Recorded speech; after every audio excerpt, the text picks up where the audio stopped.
కీర్తనల గ్రంథము 92:12.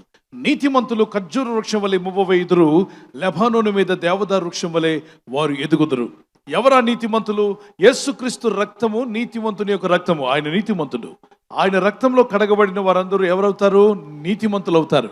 నీతిమంతులు ఖర్జూర వృక్షం వలె మువ్వవేయుదురు. ఆ ఖర్జూర వృక్షం ఏంటి, దాని పరిస్థితులు ఏంటో మనం తెలుసుకుందాం. తర్వాత దేంతో పోల్చాడు? లెబానోను మీద దేవదారు వృక్షం వలె. దేవదారు వృక్షము అనేది ఉంటుంది, దాంతో పోల్చాడు. 2 వృక్షాలతో పోల్చాడు. వీటి గుణాలేంటో మనం చూద్దాం. ఖర్జూర వృక్షాలు ఎడారిలో ఎదుగుతాయి. ఎడారిలో నీరుండదు, వాతావరణం సరిగా ఉండదు. ఏ పూల మొక్క నాటినా అది చచ్చిపోదు. ఎంత మామిడి మొక్కలు నాటినా ఆ ఎడారి దాటికి తట్టుకోలేవు. ఎండ ప్రాంతంలోనే మామిడికాయలు వస్తాయి, మామిడి మొక్కలు ఉంటాయి. కానీ మరి ఎక్కువ ఎడారి ప్రాంతంలో తీసుకెళ్లి మామిడి మొక్కను, ఎంత మంచి మామిడి మొక్కను నాటినా అది చనిపోతుంది. జామ చెట్లు చనిపోతాయి. ఏ చెట్లు కూడా నిలబడలేక చనిపోయే పరిస్థితుల్లో కూడా ఖర్జూర వృక్షము అది తిన్నగా వేడిని తట్టుకొని, వాతావరణాన్ని తట్టుకొని, పరిస్థితులు బాగాలేకపోయినా ఎదిగి పైకి వచ్చి అది చక్కని ఖర్జూరపు కాయలు కాయగలుగుతుంది. అందుకే దేవుడు అంటున్నాడు, దీంతో పోల్చాడు ఈ చెట్టుతో. ఎందుకు పోల్చాడు అంటే, దేవుని యందు భయభక్తి కలిగిన బిడ్డ, నీవు అనుకున్నట్టుగా పరిస్థితులు అనుకూలంగా లేకపోయినా, ప్రతికూల పరిస్థితుల్లో కూడా నీ జీవితాన్ని పైకి తెచ్చే దేవుడు నీకు తోడై ఉన్నాడు. ఆయన నీకు తోడై ఉంటే నువ్వు పైకి వస్తావు, నువ్వు దీవించబడతావు, నువ్వు ఆశీర్వదించబడతావు. నీ ఆఖర్లు నువ్వు జయించగలవు అంటే దేవుడు నీ ఆఖర్లు తీర్చగలడు. నీ శత్రువును కూడా నీ పైన జయం రాకుండా దేవుడు నిన్ను కాపాడి, నీ శత్రువులు నీ మీద దాడి చేస్తున్నా కూడా దేవుడు నీకు జయం ఇవ్వగలడు. నమ్మితే దేవునికి స్తోత్రం చెప్పగలరా? మరి లెబానోను పైన ఉన్నటువంటి దేవదారు వృక్షం ఏంటి, దాని సంగతి ఏంటో చూద్దాం. కఠినమైన వాతావరణ పరిస్థితుల్లో కూడా, రాళ్ళు రప్ప ఉన్న ప్రాంతంలో, చుక్క నీరు లేని దగ్గర కూడా ఈ సిద్ధార్ అనేటువంటి దేవదారు వృక్షము ఎదిగి అద్భుతంగా అది ఎదుగుతూనే ఉంటుంది. అంతేకాదు, అది 100 సంవత్సరాలు 1000 సంవత్సరాలు కూడా బ్రతికే ఉంటుంది. అందుకే ఈ చెట్టుతో దేవుడు ఎందుకు పోల్చాడు? దీని ఆయుష్ ఎక్కువ. ఇది ఎక్కడ పెరుగుతుందంటే భయంకరమైన రాళ్ల మధ్యలో కూడా పెరుగుతుంది. రాళ్ల సందుల్లో కూడా తట్టుకొని, బండరాళ్ళను కూడా పెకలించుకొని, రాళ్లను కూడా పక్కకి నెట్టేసి పైకి వచ్చి పచ్చగా జీవించగలని చెట్టు పేరేంటో చెప్పగలరా? దేవదారు వృక్షం. అందుకే దేవదారు, దేవా అని ఒక పేరు కూడా దానికి యాడ్ అయిపోయింది. దేవదారు వృక్షము దేవుడు దీంతో పోల్చాడు. అంటే కఠినమైన పరిస్థితుల్లో కూడా, నీ చుట్టూ ఉన్న రాళ్ల వంటి పరిస్థితి నీకున్నా, ఇబ్బందులున్నా, శోధనలున్నా, శ్రమలు నీకు ఎదురైనా, అన్ని అడ్లే ఆటంకాలే ఉన్నా, నీ దేవుని యందు విశ్వాసం ఉంచిన నిన్ను, నిరీక్షణ కలిగి ప్రార్థిస్తున్న నిన్ను విడిచిపెట్టకుండా ప్రభు ఉన్న దగ్గర నుండే లేవనెత్తి ఉత్సాహముగా నువ్వు పైకి వచ్చేలా దేవుడు చేయగలడు. నిన్ను ఉజ్జీవింపరచగలడు, నిన్ను అభివృద్ధి పరచగల శక్తిమంతుడైన దేవుడు. దేవునికి స్తోత్రం. Praise the Lord. అన్నీ బాగుంటే ఎదిగే మొక్క బాలేని పరిస్థితిలో చనిపోతుంది. వర్షాలు లేకపోయినా, నీరు లేకపోయినా అది బతికే ఉంటుంది. నీరు పోసేవారు లేకపోయినా అది బతికే ఉంటుంది. అన్ని కఠినమైన రాళ్ల నుండి కూడా అది బయటికి తట్టుకొని రాగలుగుతుంది. రాళ్ల వేడిని తట్టుకుంటుంది. కఠిన హృదయాలు నీ చుట్టూ ఉండొచ్చు. శత్రువులు నీ వైపును కఠినంగా నీ పైన తీర్పులు తీరుస్తూ ఉండొచ్చు, విమర్శిస్తూ ఉండొచ్చు, నిన్ను బాధ పెట్టేవారు ఉండొచ్చు. నీ పరిస్థితులు కూడా రాళ్ల వలె ఉన్నాయేమో, నేను వీటిని జయించలేకపోతున్నా అంటున్నావా? దేవుడు నిన్ను పోల్చింది దేంతో అంటే దేవదారు వృక్షంతో. ఒక దేవదారు వృక్షంతో దేవుడు ఎందుకు పోల్చాడంటే, నువ్వు ఇతరులను రక్షించే వ్యక్తిగా ఉండబోతున్నావు, ఇతరులకు మేలు చేసే వ్యక్తిగా ఉండబోతున్నావు. నువ్వు బాగుంటావు, ఇతరులు కూడా బాగు చేస్తావు. దేవుడు నిన్ను ఆ విధంగా వాడుకోవాలని ఆశపడుతున్నాడు. కఠిన పరిస్థితుల్లో కూడా దేవుడు నిన్ను లేవనెత్తబోతున్నాడు.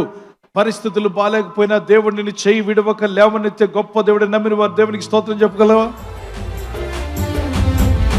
కష్టమైనా, కన్నీరైనా, దిగులైనా, బాధలైనా, కష్టమైనా, కన్నీరైనా, దిగులైనా, బాధలైనా, నీతోనే ఉంటానిలా యేసయ్యా, నీలోనే ఉంటానిలా యేసయ్యా, నీతోనే ఉంటానిలా యేసయ్యా, నీలోనే ఉంటానిలా యేసయ్యా. కష్టమైనా, కన్నీరైనా, దిగులైనా, బాధలైనా. కష్టములైనా, నష్టములైనా ఖర్జూర వృక్షము ఎడారిలో ఎదిగినట్టుగా, కఠినమైన బండరాళ్ల మధ్యలో లెబానోను పర్వతం పైన దేవదారు వృక్షం ఎదిగి గొప్పదిగా మారినట్టుగా నీ జీవితాన్ని దేవుడు హెచ్చించబోతున్నాడు, ఆస్వాదించబోతున్నాడు, లేవనెత్తుతాడు, బలపరుస్తాడు. నీ పరిస్థితులు చూసి భయపడవద్దు. నీ కఠినమైన పరిస్థితులు, నిజంగా ఆ చెట్టు కనుక బండరాలను చూసి భయపడితే అది ఎదగలేదు. కానీ దానిలో పెట్టిన జీవం అలాంటిది, నీలో ఉన్న జీవం అలాంటిది. దేవునికి స్తోత్రం కలుగును గాక. Your circumstances do not define the limit of God's blessings. His grace knows no bounds. ఆయన కృప ఎంత గొప్పదంటే మీ పరిస్థితులు దేవుని ఆశీర్వాదాల పరిమితిని నిర్వచించలేదు, అంటే నిర్బంధించలేవు. ఆయన దయకు హద్దులు లేవు. ఆయన దయకు హద్దులు, అంతగా హద్దు లేనట్టుగా దేవుడు నిన్ను ప్రేమిస్తున్నాడు. నమ్మితే గట్టిగా దేవునికి స్తోత్రం చెప్పగలరా? ఒకవేళ నీ పరిస్థితి జైల్లో ఉన్నట్టుగా, ఇబ్బందుల్లో, కష్టాల్లో, శోధనలో ఉన్నావా? దేవుని మీద విశ్వాసం నుంచి ప్రార్థిస్తూ ఉండగా ఏ స్థితిలో ఉన్నా నిన్ను లేవనెత్తే దేవుడు నీకు ఉన్నాడని నమ్మిన వారు దేవునికి స్తోత్రం చెప్పగలరా?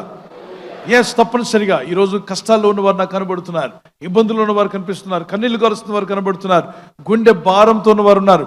బ్రతుకులో ఎందుకు నా జీవితం ఇలా అయిపోయిందని బాధపడుతున్నారు. ఏ స్థితిలో ఉన్న దేవుడు నిన్ను దేనితో పోల్చాడంటే కఠినమైన రాళ్ల మధ్యలో ఎదిగినటువంటి దేవదారు వృక్షం వలె, ఎడారిలో కూడా పైకొచ్చి కాయలు కాసేటువంటి ఫలించేటువంటి ఖర్జూర వృక్షం వలె దేవుడు నీ జీవితాన్ని అద్భుతంగా ఆశీర్వదించబోతున్నాడు. దీవిస్తాడు, ఆశీర్వదిస్తాడు, లేవనెత్తుతాడు, బలపరుస్తాడు. నిన్నే కాదు, నీ పిల్లలు, నీ భవిష్యత్తు కూడా దీవించబడుతుంది. ప్రార్థన చేసుకుందాం. ప్రభా, నీ కృపలోనే ఎదగాలని ఆశపడుతున్నాను.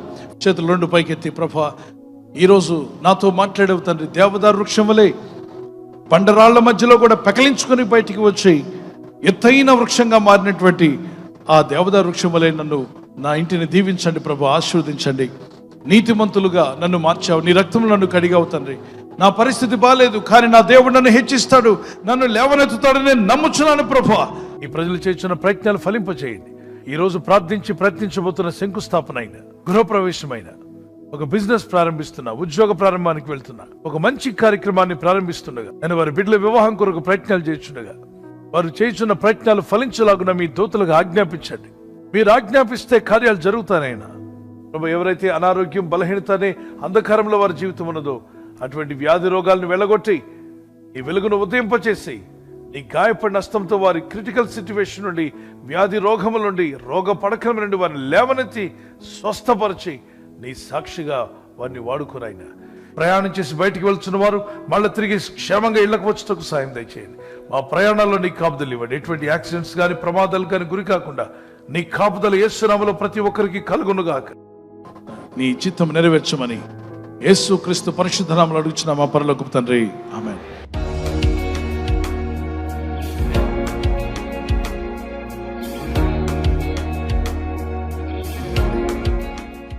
బర్త్డే జరుపుకున్న వారికి happy birthday to you all. May God bless you. Many more returns of the day. ప్రభు మిమ్మల్ని దీవించి దయాకిరీటం ధరింప చేయనుగాక. మీకు వాగ్దానం యెషయా 48:17 నీవు నడవవలసిన త్రోవను నేను నడిపించుదును. Those who are celebrating birthday, this is the promise of God for you. He directs you in the way you should go. మీరు వెళ్ళాల్సిన మార్గాన్ని దేవుడు మీకు డైరెక్ట్ చేసి నడిపించునుగాక. ఆమేన్. Praise the lord.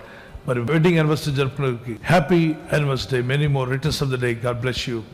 ప్రభు రాకడ ఆలస్యమైతే మీరు silver jubilee, golden jubilee, platinum జరుపుకునే కృప కూడా దేవుడు మీకు దయచేయునుగాక. నేను మీకు ఖ్యాతిని, మంచి పేరును తెప్పించుదును. I will give you honour and praise. జెఫన్యా 3:20. ఈ వాగ్దానాన్ని బట్టి దంపతులని మిమ్మల్ని దేవుడు దీవించి ఒకరి పట్ల ఒకరు ప్రేమానురాగాలు పెరిగినట్లు, love and affection may increase between husband and wife. Nothing in the world can come with you but show your love and affection. They will never forget. May God bless you. ఒకరి పట్ల ఒకరు సహనము, ప్రేమ కలిగి ఉండేవారుగా ప్రభు మీ కుటుంబాలను ఆదర్శ దంపతులుగా మార్చునుగాక. ఆమేన్. God bless you.